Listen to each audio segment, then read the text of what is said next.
¿Cómo andás? ¿Qué tal? Buenas tardes, Juan Manuel, y bueno, muy buenas tardes a toda tu audiencia. Bueno, gracias por el contacto, Rafael. A propósito de lo que hablábamos, ¿cómo se prepara el sector docente? ¿Cómo está el plano para mañana, teniendo en cuenta la infraestructura? ¿Qué ha pasado con el tema de las paritarias? Bueno, son varias las cositas que queremos charlar con vos. Sí, mira, bien lo decís. Nosotros, obviamente, con altísima preocupación, desde adentro y desde afuera de las escuelas. O sea, sabemos que no se han hecho muchísimas de las tareas que necesitaba la infraestructura en las escuelas, y desde afuera, digo, muy preocupados porque estamos al inicio de clases, después de casi 16 años de haber iniciado con paritarias, y bueno, y este año es una situación totalmente diferente, no la tenemos. Y bien, hay sectores que, bueno, que obviamente todos hemos atravesado la crisis, pero sectores más vulnerados, que tienen que ver con la sociedad en su conjunto, ¿sí? Hablamos de los comedores en principio, y hablamos de los trabajadores de educación, los celadores y los docentes que recién se inician, que también están atravesando una muy difícil situación. Y bueno, eso es lo que nos ponemos elevamos como necesario la respuesta inmediata, y bueno, este gobierno obviamente no ha avanzado en ese sentido. La Dirección General de Escuelas, el gobierno en sí, ¿no?, asegura que ya está todo listo y previsto para que en el día de mañana comiencen las clases en la provincia de Mendoza. ¿Qué puede usted o ustedes desde el SUTE observar? Mira, Juan Manuel, hasta esta semana, hasta el viernes, las escuelas albergues no habían recibido ni contrato de transporte, ni les han acercado la partida de comedor para poder garantizar el servicio de comida. Digo, estamos verdaderamente en una situación, o sea, donde ponderamos los 183 días de clase, y hay una modificación que por ahí ustedes también han difundido, de la Dirección General de Escuelas, donde en nivel medio, por ejemplo, los alumnos van a poder, con buen tino, o sea, volvieron hacia atrás con una medida que entendíamos fortalecía una situación muy problemática del sector media, donde más del 50% de los alumnos repetían, y esto lo han incorporado como una medida de la DGE el viernes a última hora. Lo están difundiendo ahora con ejecución a partir de mañana, como una cuestión y medida superadora de que hablan del contraturno. Vos sabés, las escuelas medias, acá en San Rafael, que de hecho tienen contraturno, o en contraturno tienen otra escuela, o sea, sí, conviven con otra escuela o su misma escuela, no existe el contraturno posible, y bueno, y eso va a ser un problema que vamos a tener mañana mismo. Digo, parches sobre parches, deterioran el sistema educativo, generan confusión sobre la sociedad, y bueno, y entonces aparece la alternativa salvadora que viene implementando este gobierno, que es la alternativa de la escuela privada. O sea, obviamente, quienes están en condiciones porque tienen la infraestructura para poder hacerlo y garantizar el contraturno son las entidades privadas. Nosotros como escuelas públicas no podemos garantizar el 100% de las instituciones para que estos chicos puedan culminar su espacio. Ahora, entre líneas puedo percibir y leer, Rafael, que vos estás diciendo por ahí que el gobierno trata de captar a través de las instituciones privadas a un sector también para justamente no dejarlos en las instituciones públicas. ¿Más o menos viene por ahí la mano? Mirá, tú has visto que hemos sido muy francos cada vez que nos hemos dado la oportunidad de podernos expresar, y siempre damos ejemplos concretos para que, en definitiva sea la sociedad la que evalúe, y en definitiva desde un punto de vista crítico saque sus consecuencias, de pensamiento crítico. El vaciamiento que han tenido las escuelas en servicio Fundamentalmente, te doy un aspecto como puede ser el de gestión de los equipos directivos en cuanto a lo pedagógico. O sea, se han transformado solamente en meros administradores empresariales y han, puesto en un segundo plano el aspecto pedagógico. Y cuando evaluamos el aspecto pedagógico, no evalúan la administración de la institución.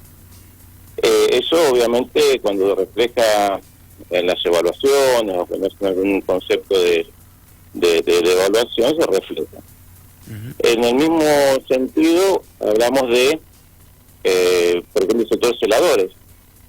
Nos cuantifican y nos dice que la provincia de Mendoza tiene 10.000 celadores.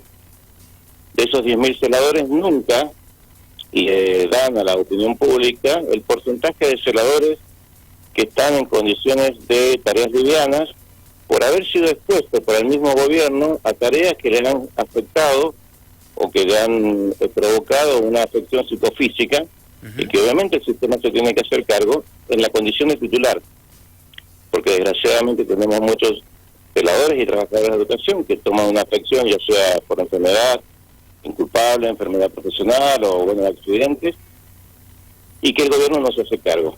Pero en ese sentido, ¿qué sucede? Yo te doy un ejemplo. Vos conocés la escuela, por ejemplo, no sé, Yacarini. El Yacarini. ¿Sí? Bien, la escuela Yacarini. No debe tener menos de 30, 35 baños. Solamente baños. Pensá en la cantidad de espacios áulicos, espacios formativos y espacios comunes. Bueno, si averiguás cuántos celadores están en condiciones de afectados en el turno tarde, te diría que no son más de 3. ¿Para todos esos? Para todo el Yacarini turno tarde, que espacios áulicos, espacios comunes y espacios, como son talleres, son laboratorios y demás. No dan abasto, decís. Entonces, ¿qué sucede? Cada uno de los celadores que se va jubilando, cada uno de los celadores que toma licencia, es decir, por largo tratamiento y demás, no es cubierto con un nuevo celador o nombramiento de un nuevo celador. Claro, no es sustituido. Eso lleva al deterioro natural y por eso estás viendo cada vez las escuelas en mayores condiciones, en peores condiciones, pero el esfuerzo que está haciendo el sector trabajador de la educación, celador, es inmenso, porque ¿qué hace? El gobierno no le aumenta o no reconoce la tarea, sino muy por el contrario, le ofrece mayor precariedad y mayor cantidad de horas de trabajo, porque le ofrece un contraturno, llevando a su jornada de trabajo a 11 horas, 6 horas 30 turno mañana, 5 horas en la tarde, y no más de 10 días al mes. Claro, claro. Digo, esa es la realidad en la provincia de Mendoza, en el sector celadores, y si esto querés que te lo traduzca al sector trabajador de educación docente, con la implementación del ítem aula, te digo exactamente lo mismo. Que nos mostraran hoy día las estadísticas de cuántos son los docentes, o en estadísticas, que han bajado la ausencia, y te van a demostrar que no fue así, que no se bajó la ausencia del presentismo docente. En ningún momento, ningún gobierno, ni lo hizo Cornejo, ni lo va a hacer Suárez, porque de hecho también lo podría hacer, porque la continuidad de esto, puede mostrar un gráfico oficial de la disminución del ausentismo docente, porque el ausentismo docente en mayor proporción responde a accidentes laborales, accidentes inútiles, que son muchísimos, son fracturas, condiciones de daños puestos en su estructura musculoesquelética y que que tienen la atención y tienen la proporcionalidad en un esquema cuantificable de un gráfico donde no se ha modificado. Pero sí te puedo decir que han habido docentes, y que lo hay, con enfermedades terminales, que se les descuenta el 10% de su sueldo. Tenemos docentes que tienen sus hijos con enfermedades terminales, con tratamientos de largos tratamientos, que se les descuenta el 10% de su sueldo. Esa es la realidad por eso te decía, la realidad del gobierno de Cornejo, con la extensión de Suárez, desde adentro y desde afuera. Las escuelas de más está decirte, y mañana vamos a iniciar el ciclo lectivo. ¿No van a parar? Como lo he hecho otras veces, nosotros empezamos a visitar las escuelas y a hacer un informe de cada una y de todas las escuelas, tanto de niveles y modalidades, y no han habido construcciones, ampliaciones, y solamente se han trabajado en aquellos parches donde de muchos reclamos y ha sido muy reiterativa la directora para que puedan haber iniciado una tarea en su escuela. De más de está decirte, te puedo decir, y no me lo han confirmado, pero hay escuelas que no tienen el mobiliario. No tienen que mobiliario. Necesitan 20, 30, 40 sillas y 20 bancos y no los tienen. ¿Y qué va a pasar si se lo vienen pidiendo desde el año pasado a la DGE y no se los han conseguido? De eso estamos hablando. Bien.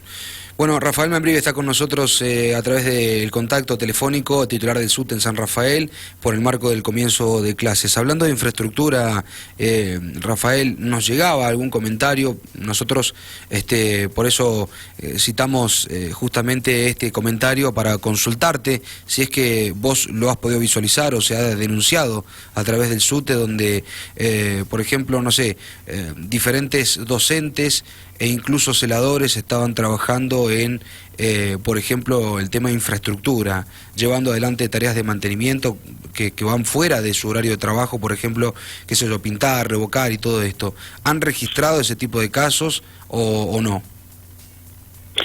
Mira, nosotros sabemos que, de las autonomías propias de la escuela hacen que hayan escuelas que van avanzando con algunas tareas de mantenimiento, que no están contempladas dentro de lo que estrictamente dice el estatuto, pero fundamentalmente, ¿qué es lo que nosotros siempre manifestamos? Que no se exponga a los trabajadores a riesgos a los cuales no está previsto hacerlo. Porque de esa forma no solamente se pone el riesgo directo del trabajador, sino que indirectamente el directivo que somete a ese riesgo. O sea, si, dicho de otra manera, si vos tenés una partida presupuestaria para arreglar un calefactor y tenés 5 para arreglar, y tendrás que pedir la partida presupuestaria para esos 5, no arreglártelas con uno, contratando a nadie y que te lo haga el celador, que puede tener el conocimiento, inclusive puede tener la matriculación, pero no sirve, porque verdaderamente el que tiene que hacerlo es alguien que sea responsable, con matrícula habilitada, y que se haga responsable de la limpieza, de la adecuación, de la anulación de un calefactor, por ejemplo. Y en contrapartida la expone a la directora, porque la directora como máxima responsable, la institución es responsable de la DGE, ella se hace responsable de todo lo que viene haciendo. No puede decir que desconoce la norma, porque el desconocimiento de la norma no la exime de la aplicación de esta. Entonces es la máxima responsable, y de esta manera el gobierno juega con los dos actores principales al interior de la escuela, con el trabajador, sometiéndolo a una tarea que no corresponde, y al director dándole la potestad de autonomía total, sin explicarle que las responsabilidades son en su suma competencia de ella, sí, porque está infringiendo una ley, o sea, de eso se trata. Bien, es complejo. Entonces, en ese sentido, te doy un ejemplo, o sea, para que mañana las escuelas tengan relucientes sus pisos en la mañana, cuando se abran las escuelas, muchas escuelas han hecho sus tareas esta tarde, o muchos celadores están haciendo las tareas esta tarde o esta mañana, ¿sí? Limpiando con lampazo y haciendo para que todo quede brillante, en uso de un día de carnaval, tenemos un día feriado, y frente a ese día feriado han tomado esa decisión muchas de las escuelas. A contrapartida de esto, le proponen al trabajador la devolución de una sola jornada laboral. Cuando sabemos que las leyes, no solamente en las nacionales sino en las internacionales, hablan de que si vos haces un convenio de parte, de poder trabajar un día no laborable, en este caso es feriado nacional, te corresponden dos días a su cambio. Digo, esto es sometimiento laboral, pero desgraciadamente en un marco donde los dos actores, uno muy desprotegido desde lo salarial y el otro imponderado con el mandato de gobierno, y bueno, y de esa manera tenemos desgraciadamente la situación de las escuelas. Lo último, Rafael, y te agradecemos por este contacto, tiene que ver con el tema de arreglos paritarios. ¿Qué se sabe al respecto? Hay docentes que preguntan. Mira, ahí tenemos también otra problema que el gobierno de la provincia de Mendoza, porque estamos esperando que se cree una paritaria nacional. Rafael, Claro, ¿nos escuchás bien ahí? Porque te perdemos, por momentos te perdemos el contacto. ¿Hola? Sí, por ahí hay momentos que te perdemos, pero ¿nos escuchás bien? Sí, ahí sí. Perfecto, ahí sí, ahora sí. Bien, te decía que la paritaria nacional propone un piso de garantía a nivel nacional, que en los últimos 4 años no lo hemos tenido, y bienvenido sea para que en toda la provincia tengamos por lo menos esa igualdad.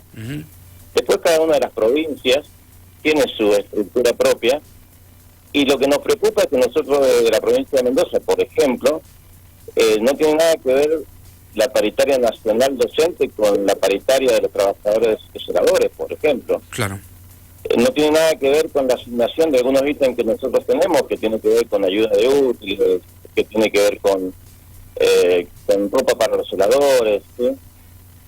Que tiene con condiciones de trabajo que se podrían estar trabajando, y fundamentalmente también, hablando de lo salarial, nosotros ya le habíamos propuesto al gobierno el año pasado, en diciembre del año pasado, que la pérdida había sido superior al 25%, pero nosotros necesitábamos una recomposición histórica del 25% al inicio de este año. O sea, en enero de este año nosotros necesitábamos recomponer ese 25%, que es lo que estamos evidenciando y hoy día poniendo en conocimiento, digo, al resto de la opinión pública, pero el sector trabajador de educación, junto con el gobierno, sabían que ese 25% había sido, pedido en un plenario que se hizo en General Alvear. No ha habido, lo preocupante de esto es que no ha habido una convocatoria a sentarse en paritarias.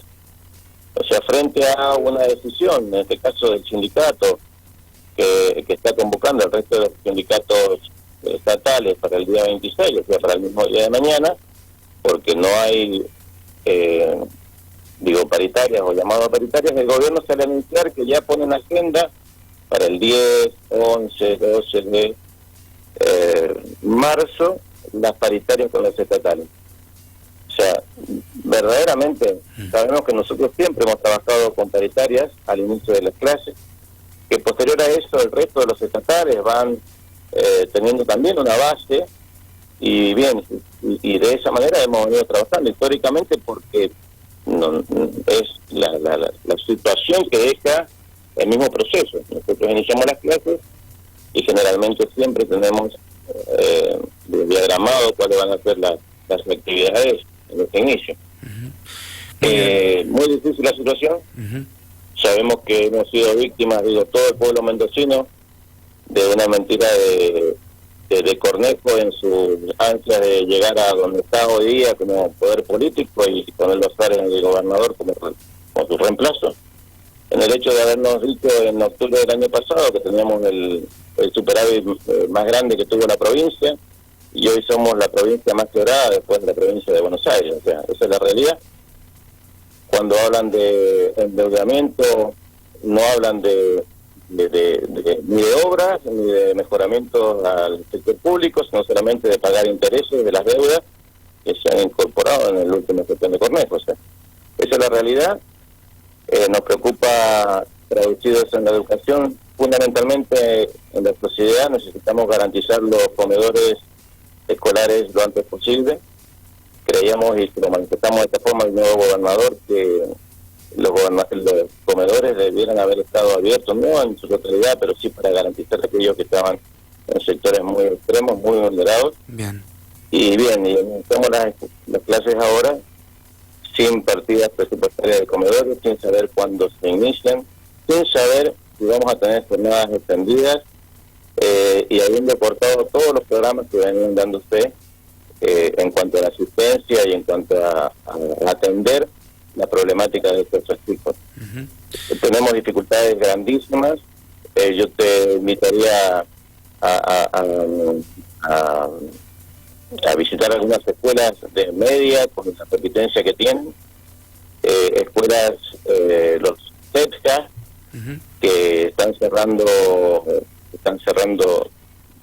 algunos espacios y verdaderamente no se atiende la problemática. ¿Por qué te digo esto? Se le implementa los SECAS, que es la educación de adultos, que las materias especiales, las artísticas, por ejemplo, las usan en contraturno. Esto hace que un alumno de 18 años, que es muy difícil, 18, 19 años, que continúe sus estudios, pero el SECA le permite esto porque con horarios especiales, con tiempos especiales, con adaptación de currículo y demás, tengan que ir en contraturno, tengan que ir desde las 7 hasta las 11, pero también tengan que ir desde las 3 de la tarde hasta las 6, o desde las 13 horas hasta las 17. O sea, verdaderamente le están colocando algunas situaciones o llevándolos a situaciones donde no lo están acompañando para que terminalidad su proceso, sino muy por el contrario, para que abandone el proceso antes de iniciarlo. Estamos muy lejos, muy lejos del discurso, y de hecho también nos había interesado el discurso del nuevo director general de escuela, pero después en la realidad lo que firman y lo que se llama a la ejecución es totalmente diferente de lo que vierten en los discursos. Bien, desde su punto de vista entonces, difícil comienzo de clases desde el día de mañana, entonces, Rafael. Sí, es muy difícil. Se sacan la presión, obviamente, porque siempre el primer día de clase es paro sí o paro no. Acá no es paro sí o paro no, es una movilización que se va a dar a las 18 horas en la ciudad de Mendoza. Pero más allá de eso, es el sistemático. Esto está programado que las escuelas estén cada vez más vacías de celadores, está programado de que los alumnos tengan menos espacios, está programado de que la infraestructura colapse. Esto atiende a una política de decir, bueno, van a haber escuelas de primera, de segunda, y la celadora, que es la escuela privada. Entonces, en ese marco es donde sabemos que desgraciadamente estos gobiernos fortalecen sus políticas y bueno, ya este camino estamos yendo. O sea, tenemos múltiples ejemplos, inclusive en San Rafael, de que esto ocurre de esta manera. El año pasado estábamos hablando, creo que con vos, del cierre de las carreras de formación docente. Y bueno, y aparecen hoy día, van a aparecerte muchas instituciones privadas que tienen nueva oferta de carreras de formación docente. Entonces la desgracia de uno es la oportunidad de otro, pero siempre es la oportunidad del sector privado, justamente cuando este gobierno nos llevan adelante. Rafael, te agradecemos por el contacto. Siempre, bueno, es un placer estar a disposición y bueno, esperemos fundamentalmente garantizar una calidad de educación pública como nuestra sociedad se lo merece, porque es la única oportunidad de poder revertir esta situación, el problema histórico y que vamos presentando de la sociedad, pero no se revierte de otra forma que no sea con la educación, y eso educación tiene que ser de educación pública de calidad, con equidad e inclusión, y en este sentido, bueno, pues siempre tenemos los micrófonos abiertos de tu radio para poder difundir todo lo que nosotros pensamos. Muy bien, te agradecemos, un fuerte abrazo, hasta luego. Hasta luego. La palabra de Rafael Membrive, titular del Sindicato Único de Trabajadores de la Educación Regional San Rafael, en contacto con Otra Mirada, en el marco del comienzo de clases este día miércoles 26 de febrero.